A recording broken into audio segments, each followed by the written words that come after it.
ही कथा शेवटपर्यंत ऐकली नाही तर तुम्ही एक मोठं रहस्य चुकवाल.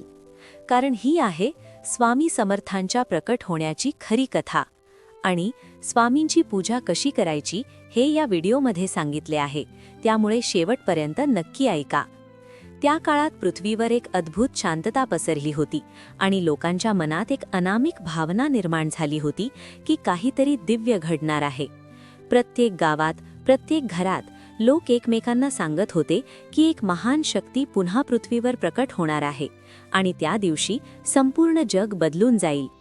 श्रीशैलम ही एक अत्यंत पवित्र भूमी मानली जाते, जिथे भगवान महादेवाचे ज्योतिर्लिंग स्थित आहे आणि त्या परिसरात एक गूढ आणि घनदाट कर्दळीचे वन होते. त्या वनात इतकी शांतता आणि रहस्य दडलेले होते की सामान्य माणसाला तिथे जाण्याची भीती वाटत होती, कारण लोकांच्या मते तिथे काहीतरी अदृश्य शक्ती वास करत होती. त्या कर्दळी वनाच्या अगदी मध्यभागी, जिथे सूर्यप्रकाशही नीट पोहोचत नव्हता, तिथे एक महान तपस्वी अनेक वर्षांपासून एकाच जागेवर ध्यानस्थ होते आणि त्या तपस्व्याचे शरीर पूर्णपणे स्थिर झाले होते. कालांतराने त्यांच्या भोवती झाडे वाढली, वेली गुंडाळल्या आणि मुंग्यांनी एक भलं मोठे वारूळ तयार केले, ज्यामुळे त्या तपस्व्याचे अस्तित्व पूर्णपणे लपले गेले. कोणालाही हे माहीत नव्हते की त्या वारुळाच्या आत एक दिव्य शक्ती लपलेली आहे आणि तो तपस्वी म्हणजेच दत्तावतार श्री नृसिंह सरस्वती यांचेच पुनर्जन्म स्वामी समर्थ महाराज होते. अनेक वर्षे त्यांनी अखंड तपश्चर्या केली आणि त्यांच्या तपशक्तीमुळे त्या संपूर्ण परिसरात एक दिव्य ऊर्जा निर्माण झाली होती. त्या ऊर्जेमुळे जंगलातील प्राणीही शांत झाले होते आणि त्या जागेला एक पवित्रत्व प्राप्त झाले होते. एके दिवशी उद्धव नावाचा एक साधा लाकूडतोड्या त्या जंगलात लाकूड तोडण्यासाठी आला आणि त्याला काहीच कल्पना नव्हती की तो एका महान घटनेचा भाग बनणार आहे. तो नेहमीप्रमाणे झाडे तोडत होता आणि त्याच्या लक्षात एक मोठे वारूळ आले, जे त्याला अडथळा वाटत होते. त्याने विचार केला की हे वारूळ हटवले पाहिजे, म्हणून त्याने आपल्या हातातील कुऱ्हाड उचलली आणि जोरात त्या वारुळावर प्रहार केला. त्या प्रहाराचा आवाज जंगलात घुमला आणि काही क्षणांसाठी सगळीकडे शांतता पसरली. परंतु पुढच्या क्षणी काहीतरी विलक्षण घडले, कारण त्या वारुळातून रक्त वाहू लागले आणि हे पाहून उद्धव पूर्णपणे घाबरून गेला. त्याच्या हातून काय घडले आहे हे त्याला समजत नव्हते आणि त्याच्या मनात भीती निर्माण झाली. तो घाबरून मागे सरकला आणि थरथर कापू लागला, कारण त्याला वाटले की त्याने एखाद्या दिव्य शक्तीचा अपमान केला आहे. त्याच क्षणी त्या वारुळात हलचल झाली आणि हळूहळू त्या मातीच्या ढिगाऱ्यातून एक तेजस्वी प्रकाश बाहेर पडू लागला. त्या प्रकाशासोबतच एक दिव्य पुरुष बाहेर आले आणि त्यांचा चेहरा अत्यंत शांत आणि तेजस्वी होता. त्यांच्या डोळ्यात अपार करुणा आणि ज्ञान होते आणि त्यांच्या शरीरातून एक अद्भुत तेज प्रकट होत होते. उद्धवने ते दृश्य पाहताच ताबडतोब त्यांच्या चरणी पडून क्षमा मागितली आणि म्हणाला की माझ्याकडून मोठा अपराध झाला आहे, मला माफ करा. त्याच्या आवाजात भीती आणि पश्चाताप स्पष्ट दिसत होता. त्या दिव्य पुरुषांनी त्याच्याकडे प्रेमाने पाहिले आणि अत्यंत शांत आवाजात म्हणाले, भिऊ नकोस, तुझ्याकडून कोणताही अपराध झाला नाही. त्या एका वाक्याने उद्धवच्या मनातील भीती नाहीशी झाली आणि त्याला एक अद्भुत शांतता अनुभवायला मिळाली. त्या क्षणी उद्धवला समजले की हे कोणतेही सामान्य मनुष्य नाहीत, तर एक महान तपस्वी आणि दिव्य शक्ती आहेत. त्या दिवसापासून त्याच्या आयुष्यात एक नवीन अध्याय सुरू झाला. त्या दिव्य प्रकटाने संपूर्ण जंगलात एक ऊर्जा निर्माण झाली आणि हळूहळू ही बातमी आसपासच्या गावांमध्ये पसरलू लागली की कर्दळी वनात एक महान संत प्रकट झाले आहेत.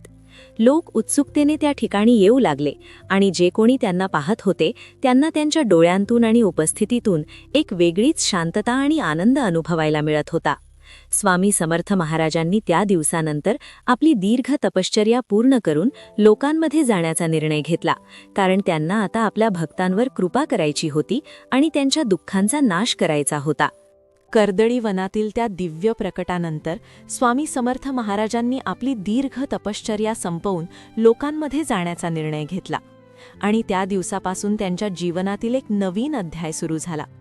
ते हळूहळू त्या जंगलातून बाहेर पडले आणि त्यांच्या प्रत्येक पावलातून एक अद्भुत ऊर्जा प्रकट होत होती.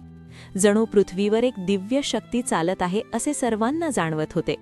जंगलातील प्राणी शांतपणे त्यांच्या मार्गातून बाजूला सरकत होते आणि वातावरणात एक विलक्षण पवित्रता निर्माण झाली होती. उद्धव, ज्याने अनवधानाने त्यांना जागृत केले होते, तो त्यांच्या मागे भक्तिभावाने चालू लागला आणि त्याच्या मनात एकच भावना होती की या दिव्य पुरुषांची सेवा करावी. स्वामींनी त्याच्याकडे पाहून स्मित केले आणि त्याला आपल्या सोबत राहण्याची परवानगी दिली.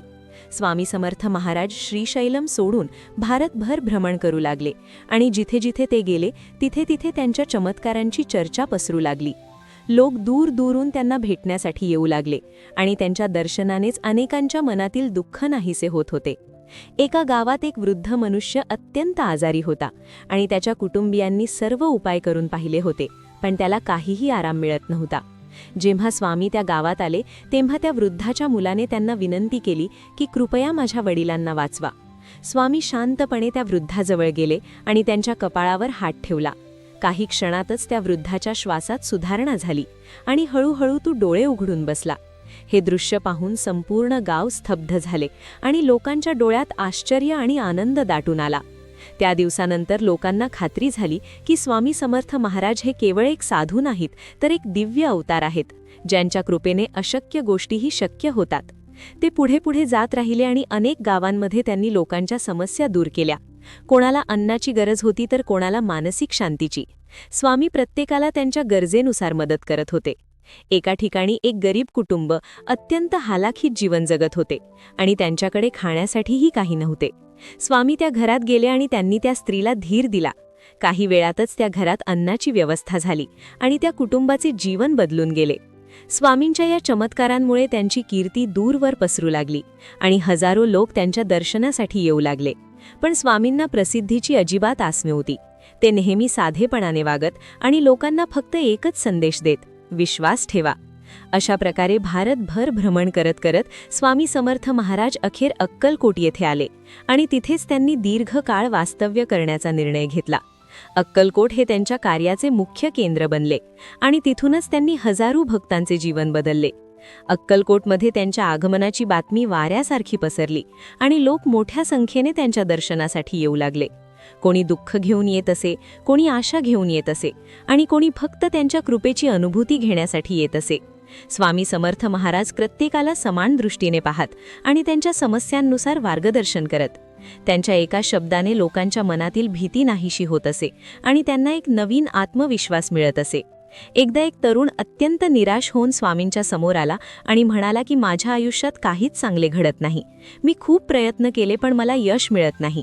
स्वामींनी त्याच्याकडे शांतपणे पाहिले आणि म्हणाले, भिऊ नकोस, मी तुझ्या पाठीशी आहे. त्या एका वाक्याने त्या तरुणाच्या मनात एक नवीन आशा निर्माण झाली आणि त्याने पुन्हा प्रयत्न सुरू केले.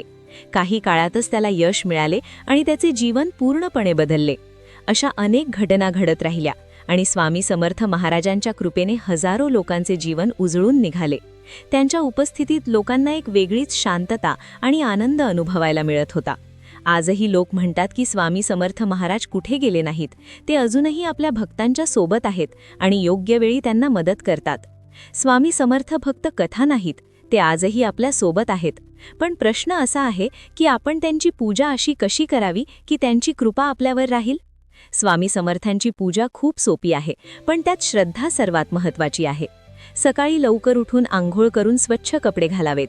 घरात स्वामी समर्थांचा फोटो किंवा मूर्ती समोर ठेवावी. एक दिवा लावावा आणि अगरबत्ती दाखवावी. श्री स्वामी समर्थ हा जप कमीत कमी 11, 21 किंवा 108 वेळा करावा. साखर, फळ किंवा साधं दूध अर्पण करावं. मनापासून एकच प्रार्थना करावी, स्वामी माझ्यावर कृपा करा. जर तुम्ही रोज श्री स्वामी समर्थ म्हणत असाल तर कॉमेंटमध्ये लिहा जय स्वामी समर्थ आणि अशाच भक्तिमय व्हिडिओसाठी चॅनलला सबस्क्राईब करा.